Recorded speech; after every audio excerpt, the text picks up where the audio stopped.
Split is monuments, beaches, mountains, delicious cuisine and plenty of opportunities for entertainment or sports. Learn more about the capital of Dalmatia.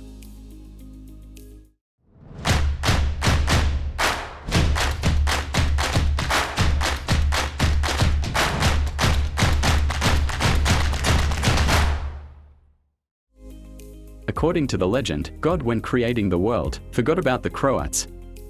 When they demanded their place on Earth, the Creator gave them a piece of the planet which He previously intended for Himself. This is why Croatia is so picturesque, and one of its most beautiful regions is Dalmatia. Dalmatia has beautiful mountains, blue sea, golden beaches, wonderful nature, excellent wines and extraordinary people. Split is the real gem of this region. It is located on a peninsula which is surrounded by the waters of the Adriatic Sea. From the seaside it is surrounded by many islands, and in the western part of the peninsula there are quite high coastal mountains. Linguists are still arguing over the city's name. Some claim it comes from the Greek name for this place, Asphaladus. It is the former name of the yellow flowering bush Calicotome villosa, which grows basically everywhere here. The name was shortened until it became Split. The second group of researchers connects the name to Diocletian's palace because during the Empire times the city was called Spalatum. Palatium is Latin for a palace. The history of the city begins at least several hundred years BC. It was when the ancient Greeks founded the settlement of the Asphalatos, which today is a suburb of Split. Soon the beauty of the area was appreciated by the Romans, who conquered the area in the 2nd century BC and built a beautiful city of Salona here. It quickly became the capital of the Roman province of Illyricum. Salona dominated until the times of the Emperor Diocletian, who was born here. At the end of the 3rd century AD, Diocletian had a huge palace built on the site of today's Split. The selection of the place was not accidental, as you can easily find out once you visit it. After the fall of the Roman Empire, Dalmatia began to be invaded by Avars and Slavs. The previous inhabitants of Salona moved their headquarters behind the mighty walls of the former imperial palace. That's how the history of Split, which was then called Spalada, began. This port city, located on the trade route, quickly gained importance. It was ruled by the Hungarians, Croatians, Byzantines, Venetians and Austrians to become part of Yugoslavia after World War I. After the Civil War in the 90s, Split became part of Croatia. Today it is extremely popular with tourists. In 1979, the ruins of Diocletian's palace and the historic city centre were included in the UNESCO World Heritage List. You don't have to take notes. We have included all the practical info in the description below the video.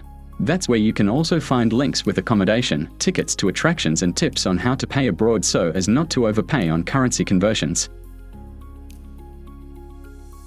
Split is rich in magnificent monuments. Most of them are located in the very center, which is situated on the grounds of the former Diocletian's palace. Start your city tour right here. The palace itself was huge. The rectangular square was 215 meters long and 181 meters wide. The palace buildings were built of magnificent marble which was imported from Italy and Greece. The whole was surrounded by solid defensive walls equipped with numerous towers. 4 gates led to the palace, the most famous of which was the Golden Gate. It has been preserved quite well, although there is no trace of the golden ornaments anymore. Be sure to pay attention to the peristyle. Today it is the best preserved part of the palace where the theatre is now set. There are Corinthian columns and a copy of the Egyptian Sphinx. From the ruins of the imperial apartments you can go down to the lower chambers. These palace vaults were used as dragon dungeons in the Game of Thrones series. Many buildings have changed their purpose. The Temple of Jupiter became a baptistry, and the former mausoleum of Diocletian is now the Cathedral of St. Dujan. It is not only a very important place for the faithful but also quite a huge tourist attraction.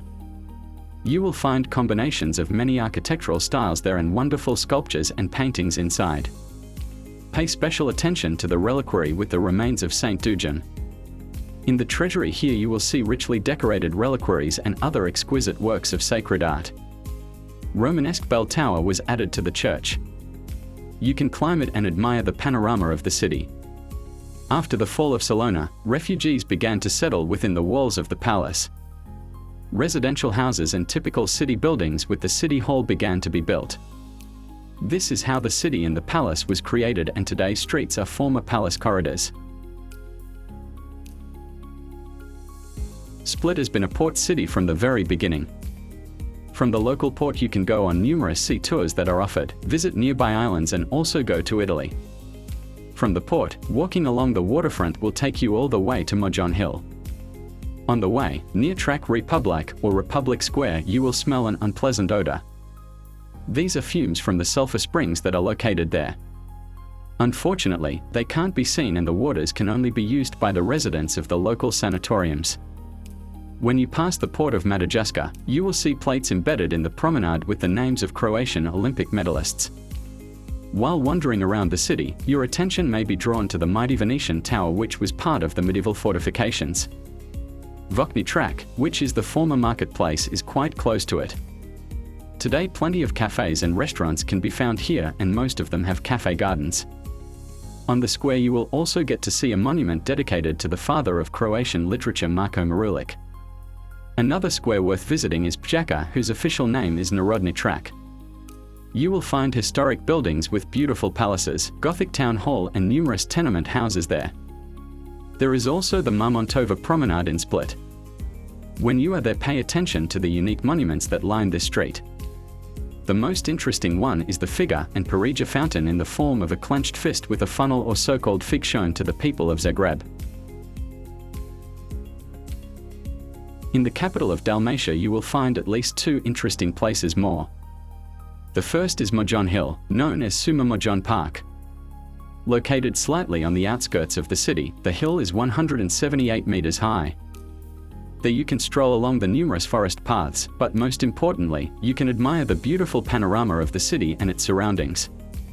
If you are a fan of hiking, then you will find many interesting climbing routes in this area too. Salona, today's Solun, is located about 8 kilometers from the center of Split. You will see the ruins of an ancient city there. Among other things, the remains of the amphitheater, basilica, the bishop's palace as well as necropolises have been preserved. Be sure to bring a hat and a bottle of water to drink on your trip to Salona. Also take a look at the local Museum of Archaeology. From Split's Ring Road you will see the rebuilt aqueduct which supplied water to Diocletian's palace in ancient times.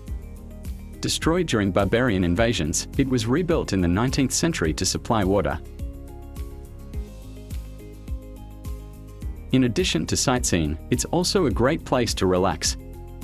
Numerous beaches and crystal clear water encourage sunbathing and water sports. The city itself has quite a variety of sports facilities, for example, tennis courts, soccer or basketball fields. Numerous trails and bike paths encourage visitors to explore the city on bicycles as well. In the evening you can attend various concerts or go to any of the many bars or nightclubs. Many people come here especially for the summer festival to participate in interesting events not only related to music. Try the local cuisine which is served by a number of pubs and restaurants. Perfectly cooked fish and seafood served with local wine are especially worth trying. Most often they are grilled under lid. Most of the places of interest are located in the center or Diocletian's palace, so it is best to explore the city on foot. For further trips you can take the public transport. You can choose from more than a dozen of city bus lines and quite a few suburban ones. They will easily take you, for example, to Salona or other places of interest nearby. Split is quite crowded, so buses don't always run on time, and you need to take this into account when planning trips. When planning a several-day stay in Split, you can take the advantage of the Split card. It allows you to have free admission to several museums and quite a few different discounts when sightseeing, going on tours or to restaurants. The card is free and you can get it at any of the tourist information centers. If you come to Split by your own car, remember that parking prices depend on the area of the city. Split is also well connected. It does not only have a good road network, but also quite a few buses from the country's major cities, trains as well as ferries and ships operating from many coastal cities in Croatia, Italy and other countries. The city also has its own airport which can be reached directly from various countries. Although Split is not likely to be one of the cheapest cities, accommodation here is slightly cheaper than, for example, in Dubrovnik. The choice of hotels or guest houses is large, so you can find something suitable for yourself. You can also consider staying in Split off-season, then prices are usually lower then. If you're already planning your trip, you can find accommodation and tickets to attractions on the spot in the links under the video description. You can also order a card for cheap payments abroad the same way. Press the bell and subscribe to our channel if you want to receive notifications about new episodes. Have a nice trip.